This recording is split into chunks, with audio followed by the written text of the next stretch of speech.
नमस्कार। इस ब्रीफिंग में शामिल होने के लिए आप सभी का धन्यवाद।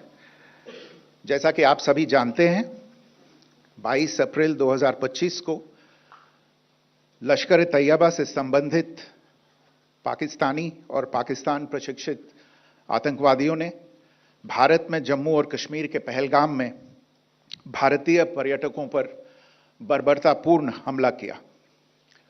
25 भारतीयों और एक नेपाली नागरिक को कायरतापूर्ण मौत के घाट उतार दिया गया। मुंबई के 26 नवंबर 2008 के हमलों के बाद यह भारत में हुई किसी आतंकवादी हमले में मारे गए आम नागरिकों की संख्या की दृष्टि से सबसे गंभीर घटना है। पहलगाम का हमला अत्यधिक बर्बरतापूर्ण था, जिसमें वहां मौजूद लोगों को करीब से और उनके परिवारों के सामने सिर पर गोली मारी गई। हत्या के इस तरीके से परिवार के सदस्यों को जानबूझकर आघात पहुंचाया गया। साथ ही उन्हें यह नसीहत भी दी गई कि वे वापस जाकर इस संदेश को पहुंचा दें। यह हमला स्पष्ट रूप से जम्मू और कश्मीर में बहाल हो रही सामान्य स्थिति को बाधित करने के उद्देश्य से किया गया था। चूंकि पर्यटन फिर से अर्थव्यवस्था का मुख्य आधार बन रहा था, इस हमले का मुख्य उद्देश्य इसे प्रतिकूल रूप से प्रभावित करना था। पिछले वर्ष आप सभी जानते हैं, 2.25 करोड़ से अधिक पर्यटक कश्मीर आए थे। इस हमले का मुख्य उद्देश्य इसलिए संभवतः यह था कि इस संघ राज्य क्षेत्र में विकास और प्रगति को नुकसान पहुंचाकर इसे पिछड़ा बनाए रखा जाए और पाकिस्तान से लगातार होने वाले सीमा पार आतंकवाद के लिए उपजाऊ जमीन बनाने में सहायता की जाए। हमले का यह तरीका जम्मू और कश्मीर और शेष राष्ट्र दोनों में सांप्रदायिक दंगे भड़काने के उद्देश्य से भी प्रेरित था। इसका श्रेय सरकार और भारत के सभी नागरिकों को दिया जाना चाहिए कि इन प्रयासों को विफल कर दिया गया। एक समूह ने खुद को रेजिस्टेंस फ्रंट TRF कहते हुए इस हमले की जिम्मेदारी ली है। यह समूह संयुक्त राष्ट्र द्वारा प्रतिबंधित पाकिस्तानी आतंकवादी समूह लश्कर-ए-तैयबा से जुड़ा हुआ है। यह उल्लेखनीय है कि भारत ने मई और नवंबर 2024 में संयुक्त राष्ट्र की 1267 कमेटी की सैंक्शंस मॉनिटरिंग टीम को अर्धवार्षिक रिपोर्ट प्रस्तुत की थी, जिसमें TRF के बारे में साफ इनपुट दिए गए थे। इससे पाकिस्तान स्थित आतंकवादी समूहों के लिए कवर के रूप में TRF की भूमिका सामने आई थी। इससे पहले भी दिसंबर 2023 में भारत ने इस टीम को लश्कर-ए-तैयबा और जैश-ए-मोहम्मद के बारे में सूचित किया था, जो TRF जैसे छोटे आतंकवादी समूहों के माध्यम से अपनी गतिविधियों को संचालित कर रहे हैं। इस संबंध में 25 अप्रैल को UN सिक्योरिटी काउंसिल प्रेस वक्तव्य में TRF के संदर्भ को हटाने के लिए पाकिस्तान के दबाव पर भी ध्यान दिया जाना चाहिए। पहलगाम आतंकवादी हमले की जांच से पाकिस्तान के साथ आतंकवादियों के संपर्क उजागर हुए हैं। रेजिस्टेंस फ्रंट द्वारा किए गए दावे और लश्कर-ए-तैयबा से ज्ञात सोशल मीडिया हैंडल द्वारा इसको रीपोस्ट किया जाना इसकी पुष्टि करता है। चश्मदीद गवाहों और विभिन्न जांच एजेंसियों को उपलब्ध अन्य सूचनाओं के आधार पर हमलावरों की पहचान भी हुई है। हमारी इंटेलिजेंस ने इस टीम के योजनाकारों और उनके समर्थकों की जानकारी जुटाई है। इस हमले की रूपरेखा भारत में सीमा पार आतंकवाद को अंजाम देने के पाकिस्तान के लंबे ट्रैक रिकॉर्ड से भी जुड़ी हुई है, जिसके लिखित और स्पष्ट दस्तावेज उपलब्ध हैं। पाकिस्तान दुनिया भर में आतंकवादियों के लिए एक शरण स्थल के रूप में पहचान बना चुका है। यहां अंतर्राष्ट्रीय स्तर पर प्रतिबंधित आतंकवादी सजा पाने से बचे रहते हैं। इसके अलावा पाकिस्तान ने इस मुद्दे पर विश्व और फाइनेंशियल एक्शन टास्क फोर्स जैसे अंतर्राष्ट्रीय मंचों को जानबूझकर गुमराह करने के लिए भी जाना जाता है।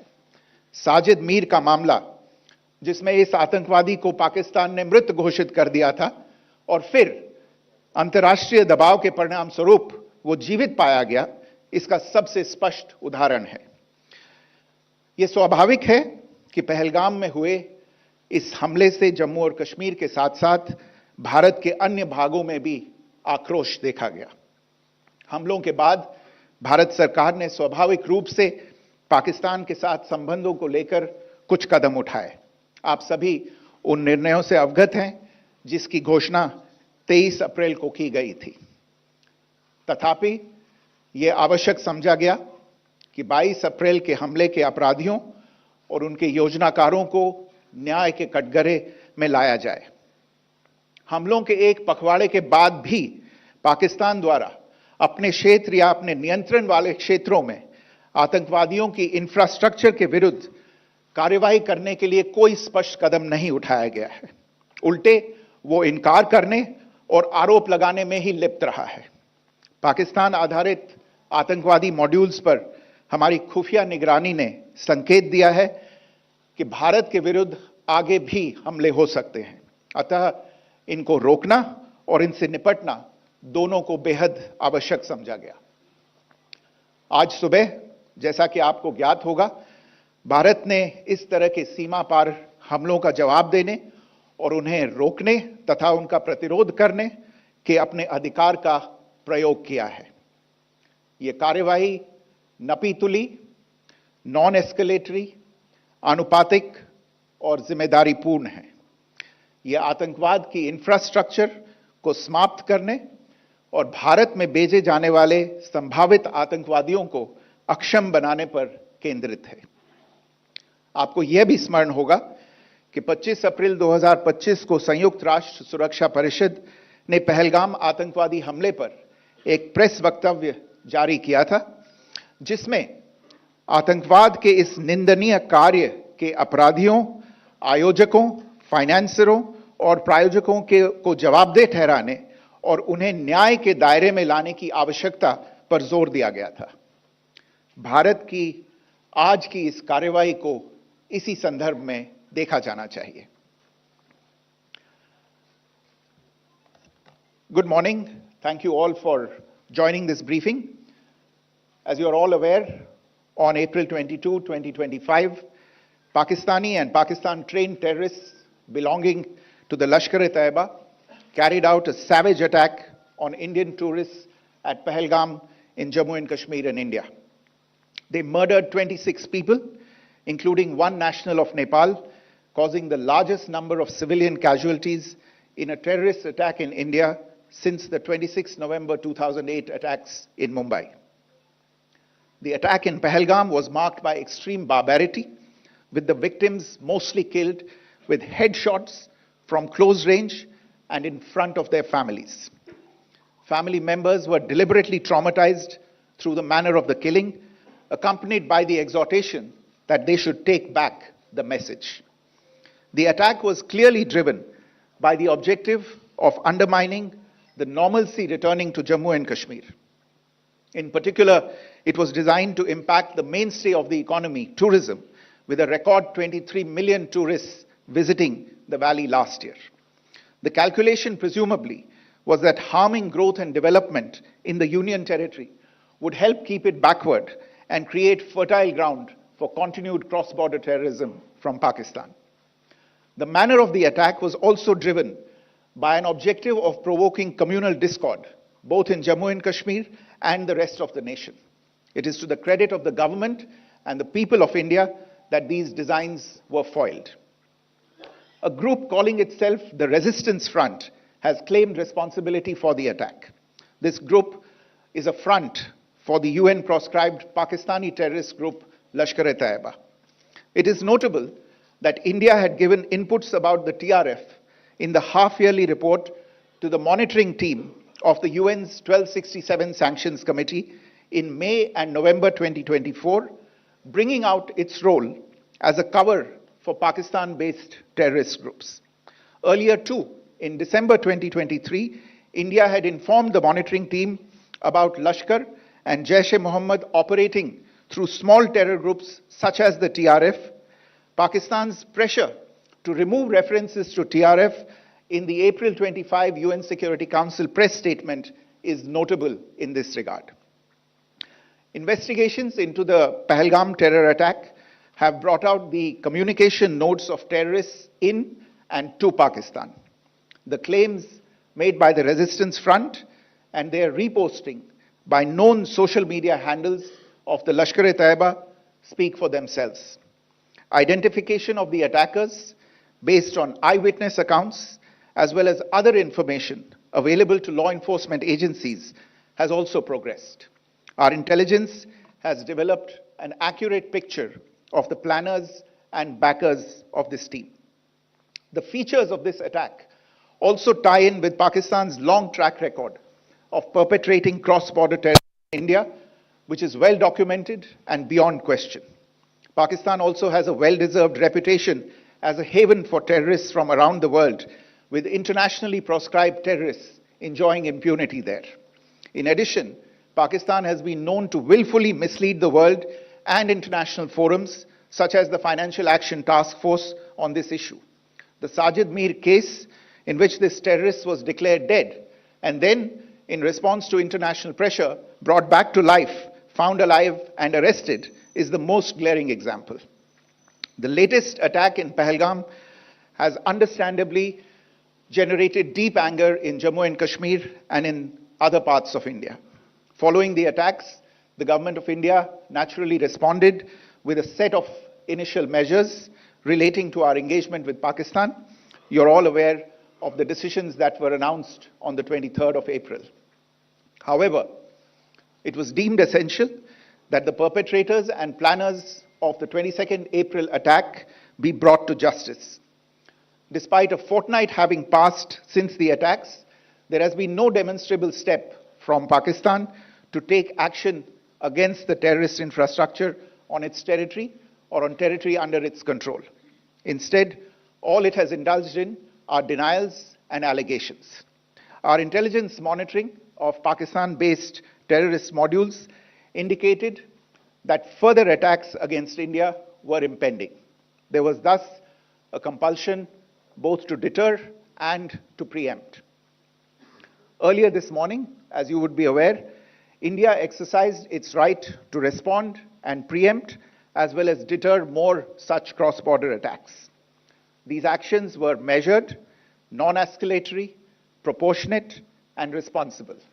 They focused on dismantling the terrorist infrastructure and disabling terrorists likely to be sent across to India.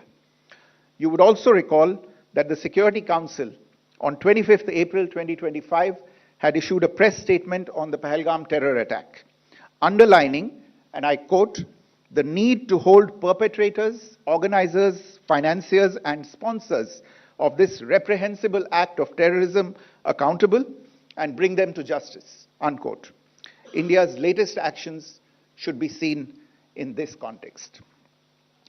Joining me for this briefing on our actions earlier this morning are Colonel Sophia Qureshi and Wing Commander Vyomika Singh.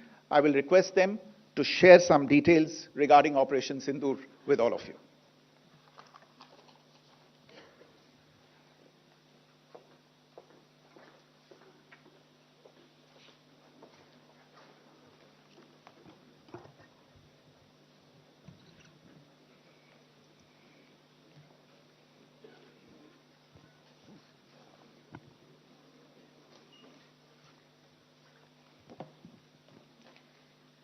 सुप्रभात देवियों और सज्जनों, मैं colonel Sophia Qureshi और मेरे साथ wing commander Vyomika Singh आज आपको 6 से 7 मई 2025 की रात 1:05 से 1:30 बजे के बीच भारतीय सशस्त्र बलों द्वारा अंजाम दिए गए ऑपरेशन सिंदूर के बारे में जानकारी देंगे।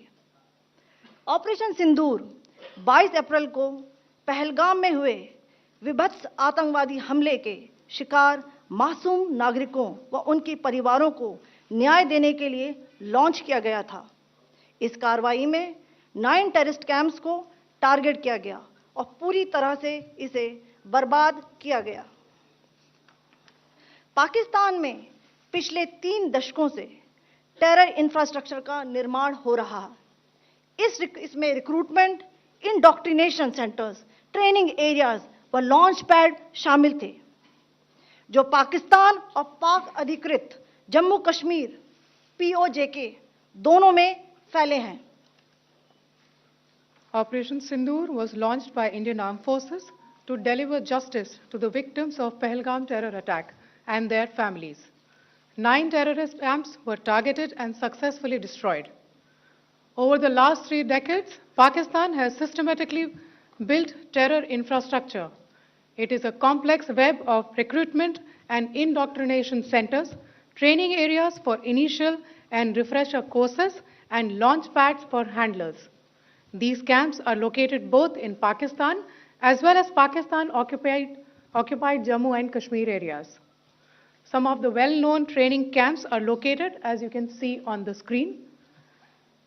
They are distributed from Savai Nala in the north, counting to approximately 21, ending at Bhagalpur to the south.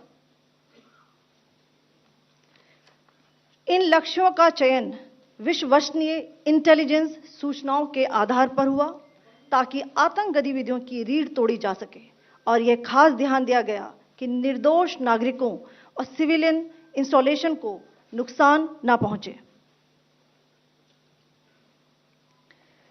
The selection of these targets for Operation Sindoor was based on credible intelligence inputs and role of these facilities in perpetrating the terror activities. The locations were so selected to avoid damage to civilian infrastructures and loss of any civilian lives. This was done with due diligence, and the camps selected for targeting and their engagement will now be shown to you one by one. POJK के target मैं आपको बताना चाहूंगी। सबसे पहले सवाई नाला camp Muzaffarabad, जो कि POJK के लाइन ऑफ कंट्रोल से 30 किलोमीटर दूर है। यह एक लश्कर तौयबा का ट्रेनिंग सेंटर था। 20 अक्टूबर 2024 सोनमर्ग, 24 अक्टूबर 24 गुलमर्ग, 22 अप्रैल 2025 पहलगाम, इन हमलों के आतंकियों ने यहीं से प्रशिक्षण लिया था। सैयदना बिलाल कैंप मुजफ्फराबाद, यह एक जैश-ए मोहम्मद का स्टेजिंग एरिया है। यह हथियार, विस्फोटक और जंगल सर्वाइवल ट्रेनिंग का केंद्र भी था। गुलपुर कैंप कोटली, यह LOC से 30 किलोमीटर दूर था। लश्कर तौयबा का बेस था, जो रजौरी, पुंछ में सक्रिय था। 20 अप्रैल 2023 को पुंछ में और 9 जून 2024 को तीर्थ यात्रियों के बस हमले में यहीं से आतंकी को ट्रेन किया गया था।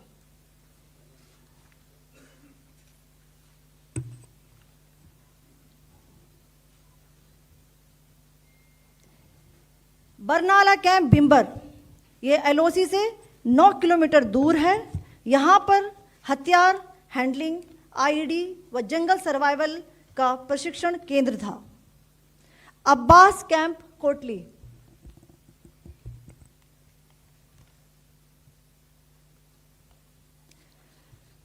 यह LOC से 13 किलोमीटर दूर है। लश्कर तौयबा का फिदाइन यहां तैयार होता था। इसकी कैपेसिटी 15 टेररिस्ट को ट्रेन करने की थी।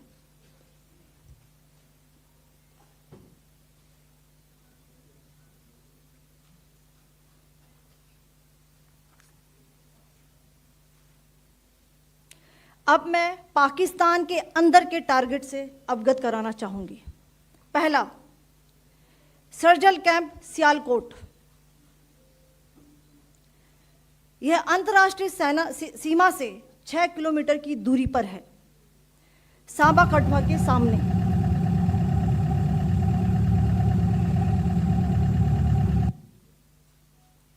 मार्च 2025 में जम्मू एंड कश्मीर पुलिस के 4 जवानों की जो हत्या की गई थी, उन आतंकवादियों को इसी जगह पर ट्रेन किया गया था। दूसरा, महमूना जाया कैंप सियालकोट, यह 18 से 12 किलोमीटर आईबी से दूर था। हिजबुल मुजाहिदीन का बहुत बड़ा कैंप था। यह कठुआ जम्मू क्षेत्र में आतंक फैलाने का नियंत्रण केंद्र था। पठानकोट एयरफोर्स बेस पर किया गया हमला भी इसी कैंप से प्लान और डायरेक्ट किया गया था। मरकज ताइबा मुरीद के, यह आईबी से 18 से 25 किलोमीटर दूरी पर है। 2008 के मुंबई हमले के आतंकी भी यहीं से प्रशिक्षित हुए थे। अजमल कसब व डेविड हेडली भी यहां ट्रेन हुए थे।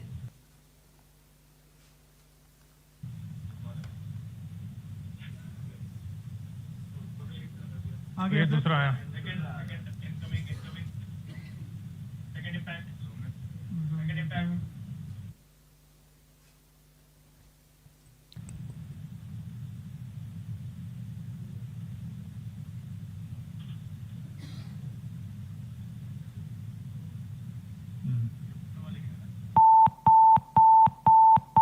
टारगेट 10 हुआ है सर, अभी टारगेट 10 हुआ। एंक्लोजर सेम ही है, 7 it is hit the target. हाँ हाँ।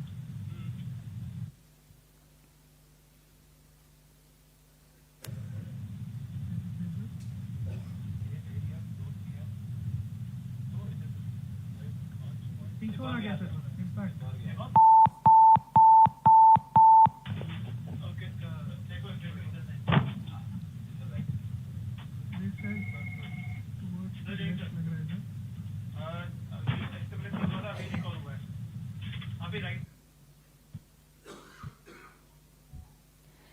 मरकज सुभान अल्लाह भावलपुर, यह इंटरनेशनल बाउंड्री से 100 किलोमीटर दूर है। जैश ए मोहम्मद का मुख्यालय था। यहाँ पर रिक्रूटमेंट, ट्रेनिंग व इंडॉक्ट्रिनेशन का केंद्र भी था। शीर्ष आतंकी अक्सर यहाँ आते थे। मैं आप सबको बताना चाहती हूँ कि किसी भी सैन्य ठिकाने का निशाना नहीं बनाया गया और अभी तक किसी तरह की नागरिक क्षति की रिपोर्ट नहीं है। धन्यवाद। जय Hind. The strike on the terror camps were undertaken through precision capability, as shown to you. A niche technology weapons with careful selection of warheads was ensured so that there will be no collateral damage. The point of impact in each of the target was a specific building or a group of buildings. All the targets were neutralized with clinical efficiency, and the results reiterate the professionalism of the Indian Armed Forces in the planning and execution of their operations. No military establishments were targeted. India has demonstrated considerable restraint in its response. However, it must be said that the Indian Armed Forces are fully prepared to respond to Pakistani misadventures, if any, that will escalate the situation. Jai Hind, and thank you very much. Ladies and gentlemen, friends in the media, I ask your indulgence today in view of the fact that this is still an evolving